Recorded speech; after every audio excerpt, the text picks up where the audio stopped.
Halo semuanya, selamat datang kembali. Apa kabar kalian semua? Semoga baik-baik saja. Pada video kali ini kita akan membahas spoiler lanjutan dari sebuah film animasi yang berjudul Against the Gods. Baiklah, daripada kalian semua penasaran, mari kita mulai saja pembahasan spoiler lanjutan untuk episode kali ini. Tanpa berbasa-basi lagi, langsung saja kita mulai videonya.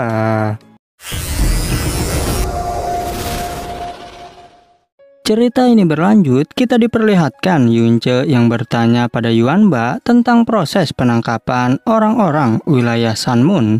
Yuanba pun menjawab jika kami telah berhasil menangkap mereka, dan Yunce langsung mencari Elder Yeshuang untuk balas dendam.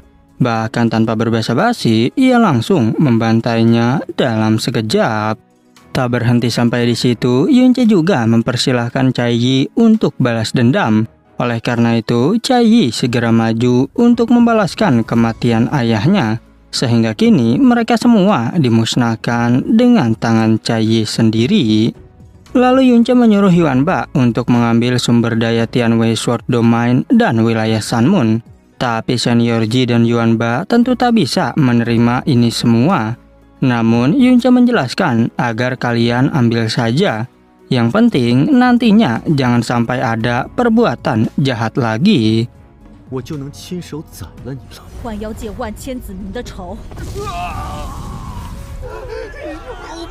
Kemudian terlihat Wendao yang dibawa oleh Yunce.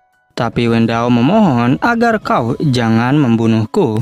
Yunce pun segera membawanya ke hadapan kakek Xiaoli. Dan ia berkata, jika kau tenang saja karena orang yang akan membunuhmu bukanlah diriku.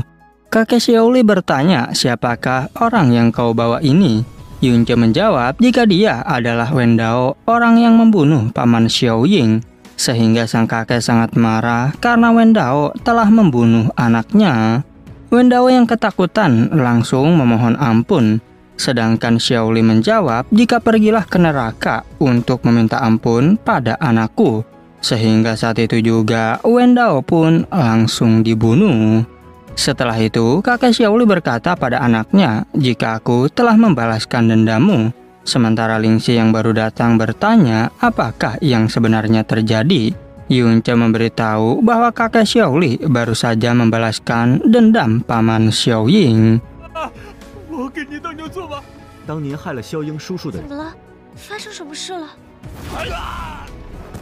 Lalu Yunce berjanji, jika mulai sekarang aku tak akan membiarkan kalian disakiti lagi.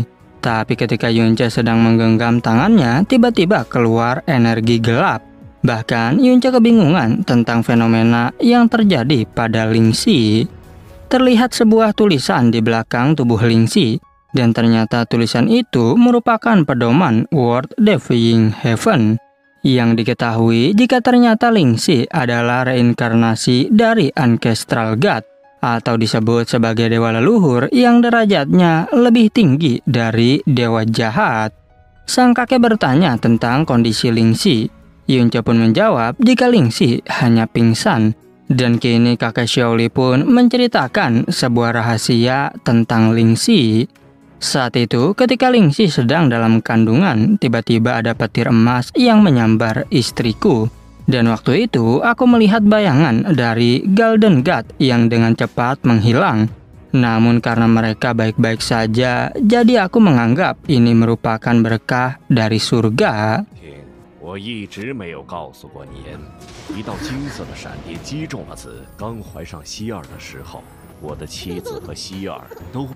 Tapi tanpa diduga setelah melahirkan Lingxi, istriku jatuh sakit dan tak lama meninggal dunia. Dan perasaan yang aku dapatkan saat ini sama seperti waktu melihat Golden God sebelumnya. Sehingga kemungkinan ada sebuah hubungan di antara mereka. Yunce meminta agar sang kakek jangan beritahu Lingxi tentang ini.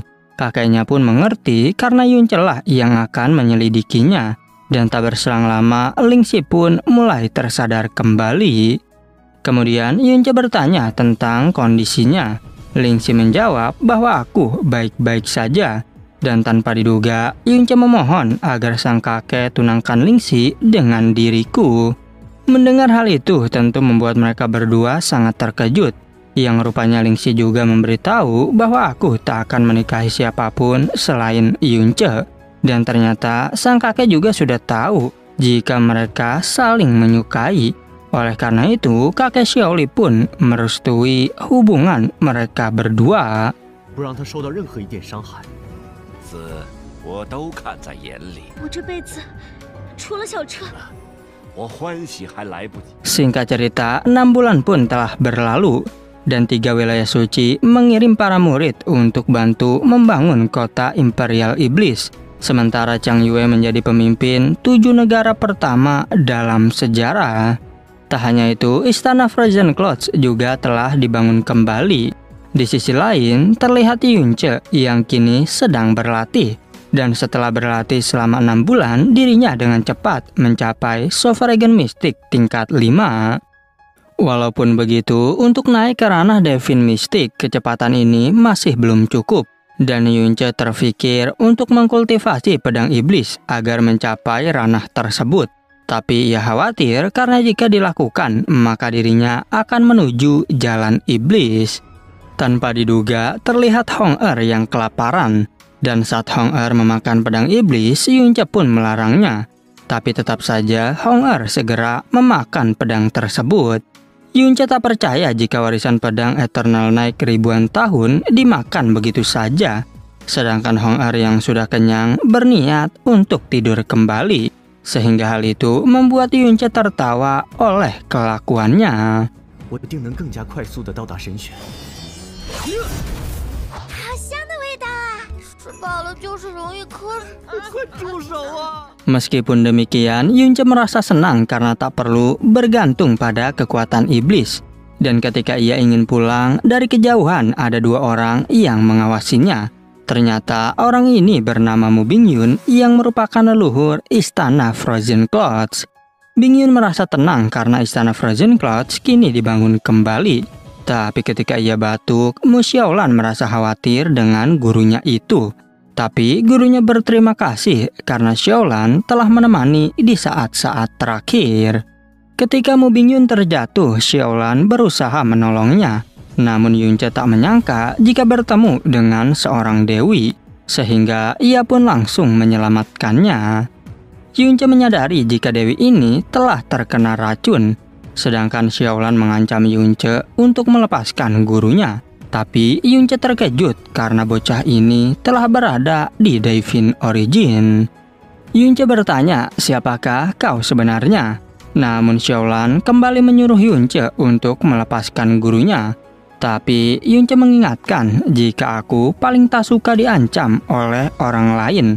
Lagi pula saat ini hanya akulah yang bisa menyelamatkan nyawa gurumu. 这小丫头居然有神玄的实力，我警告你，我可是很厉害，应该只有我能救你。要不然我真要动手。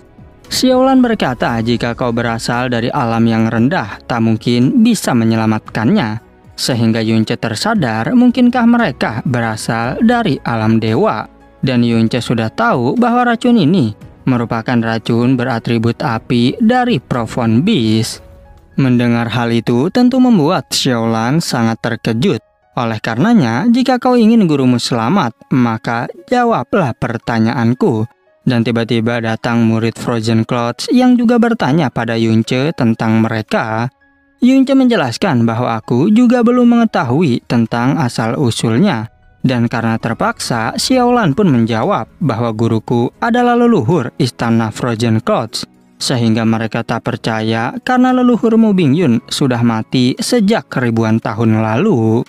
Tak mau berbasa-basi, Xiaolan segera menunjukkan kekuatan Frozen and Divine. Ia juga menceritakan jika dahulu guruku dijebak dan melarikan diri ke tempat ini. Tapi sayang saat itu ia hampir kehilangan ingatan dan semua kekuatannya.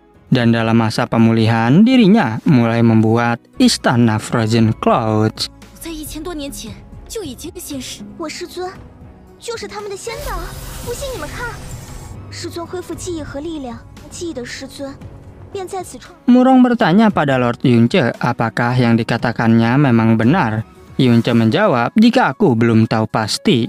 Namun sekarang lebih baik menyelamatkan Bingyun terlebih dahulu. Kemudian Yunce membawa Bingyun untuk diobati, dan ia menyuruh mereka untuk keluar karena dirinya harus berkonsentrasi. Senior Murong pun menenangkan Xiaolan karena gurumu pasti akan baik-baik saja.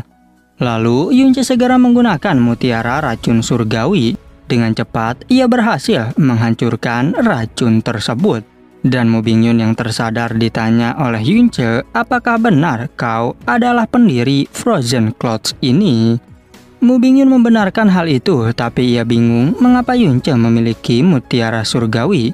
Yang hal itu membuat Yunce terkejut karena dia bisa menebaknya. Tapi Mu Bingyun berkata, jika seorang Master Divine saja tak mampu menyembuhkanku, dan sudah pasti hanya mutiara surgawilah yang bisa melakukan hal ini. 毒株都认你为主， 这话应该由我来问你吧。 应该没有别的可能了。 Yunce khawatir jika Mu Bingyun sampai membocorkan informasinya. Tapi Mu Bingyun menjawab, jika kau telah menolongku, jadi tak mungkin aku mencelakaimu. Sehingga ia berjanji tak akan memberitahu siapapun tentang hal ini. Yunce bertanya apakah senior berasal dari alam dewa. Bingyun pun membenarkan hal itu. Dan kini gantian Yunce yang meminta bantuan agar ia bisa dibawa ke alam dewa. Meskipun begitu, Bingyun mengingatkan, dengan kekuatanmu saat ini kau akan kesulitan berada di alam dewa. Tapi Yunce menjelaskan jika aku sudah memiliki alasan untuk pergi ke sana, sehingga Bingyun pun mengerti dan akan membawa Yunce ke alam dewa. Sebelum pergi, ia memberitahu jika alam dewa memiliki 40.000 alam bintang, dan tingkatan kekuatannya dibagi menjadi 3, yaitu alam bintang atas, alam bintang tengah, dan alam bintang bawah. 带我去众神之界，我有必须去的理由。 可能会举步维艰，次分为上位星界，不过在去神界前， Diketahui Bingyun sendiri berasal dari alam bintang tengah, dan tempatnya bernama alam Snow Song. Tapi meskipun begitu, kakakku merupakan Raja Alam Snow Song, sekaligus adalah seorang ahli dalam alam Master Divine. Oleh karena itu, alam bintang atas tidak berani melawan kami begitu saja. Sedangkan Yunce bertanya apakah yang dimaksud Raja Alam dan Master Divine tersebut. Bingyun menjawab jika Raja Alam adalah raja dari alam bintang, sementara Master Divine adalah alam terakhir dari 7 alam Divine Mystic, yang berarti adalah ranah kultivasi tertinggi di alam para dewa. Lalu Yunce bertanya apakah kau tahu tentang alam Stargate? Yang hal itu membuat Bingyun terkejut, dari manakah kau mengetahuinya? Yunce menjawab bahwa aku ingin ke sana sebenarnya untuk bertemu dengan guruku.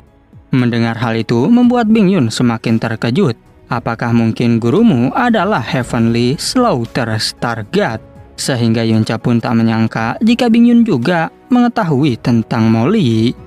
请问您知道星神界吗？ 大界王意为星界之王，你说的师傅， 他以前告诉过我， 界不在常规的分界之。 Mu Bingyun memberitahu jika alam Stargate bukanlah alam biasa, karena alam itu berada di atas semua tingkatan, yang sejak zaman kuno telah menguasai seluruh alam para dewa. Diketahui 12 Stargate dan Raja Alam dari alam tersebut adalah puncak kekuatan mistik pada seluruh alam dewa. Bahkan Yunce baru tersadar jika Molly benar-benar sangat kuat. Yunce bertanya apakah yang harus kulakukan untuk bertemu dengannya. Bingyun menyuruh Yunce untuk menjadi murid di sekte Divine as Phoenix kami, karena sebentar lagi ada pertemuan Profound God baru yang akan dimulai. Bahkan 12 alam Stargate juga akan datang ke sana. Nantinya aku akan meminta kakakku untuk membawamu ke tempat itu. Tapi setelah di sana bertemu ataupun tidak dengan Molly tergantung pada keberuntunganmu sendiri. Yunce pun segera berterima kasih, yang menurut Bingyun hal itu tak perlu kau lakukan. 代表着整个众神之界的旋律地，那就是加入我冰皇神宗。 如果我想要见到他， 至于能否见到天杀星， Tak berselang lama datang Xiaolan yang sangat senang karena gurunya kini telah sembuh. Sedangkan Bingyun menyuruh Yunce untuk berpamitan dulu pada keluargamu sendiri. Yunce pun mengerti dan segera pergi dari sana. Sesampainya di rumah, Yunce tak diizinkan oleh Cai Yi dan Sue Er. Karena jika mau pergi, maka mereka berdua harus ikut. Namun, Yunce memberitahu jika senior Bingyun hanya bisa membawa satu orang saja. Yunce menjelaskan pada mereka bahwa keputusanku memanglah sangat egois. Tapi kalian harus mengerti jika aku memiliki alasan untuk pergi. Namun Suling Er mengerti karena memang Yunce ingin pergi untuk menemui gurunya. Suling Er mengingatkan mereka berdua jika sikap inilah yang membuat kita menyukai Kak Yunce. Sehingga kini Cai Yi dan Sue Er tersadar akan hal itu. Tapi Cai Yi ingin Yunce berjanji untuk jangan membuat masalah di alam para dewa. Dan Yunce pun berjanji pasti akan mengingat perkataan tersebut. 但是我希望你们能理解。又有谁可以真正的阻止呢？否则我们也不会爱上他。蔡依，雪儿， Dan pada akhirnya spoiler untuk episode 85 pun bersambung. Oke, cukup sekian, terima kasih untuk video kali ini dan sampai jumpa di video berikutnya.